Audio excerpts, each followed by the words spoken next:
Global reactions are intensifying following the April 22nd terror attack in Pahalgam that claimed 26 civilian lives. Nations across the world have begun aligning their positions, reflecting a complex geopolitical shift in South Asia. In a phone call on Monday, Russian President Vladimir Putin condemned the attack as barbaric and expressed full support to Prime Minister Narendra Modi. He emphasized that the perpetrators must be brought to justice and accepted Modi's invitation for the upcoming India Russia summit. Both leaders reaffirmed their commitment to strengthening their strategic partnership. Meanwhile, Pakistan's ambassador to Moscow, Mohammad Khalid Jamali, urged Russia to mediate, recalling its role in the 1966 Tashkent Agreement.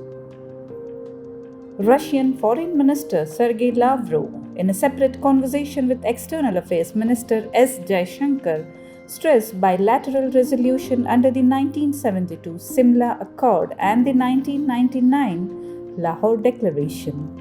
In Delhi, Japanese Defense Minister Jin Nakatani met Rajnath Singh and expressed strong solidarity with India. Singh thanked Japan for condemning the attack and supporting India's counter-terror efforts. Both nations discussed enhancing defense ties and combating cross-border terrorism. In contrast, in Islamabad, Chinese Ambassador Jiang Zhaidong met President Asif Ali Zardari and reaffirmed China's support to Pakistan. Zardari criticized India's post-attack actions, including trade bans and diplomatic downgrades, calling them threats to regional peace. China reiterated its commitment to regional stability and partnership with Pakistan. The Pahalgam attack, the deadliest since Pulwama in 2019, has severely stained India-Pakistan relations.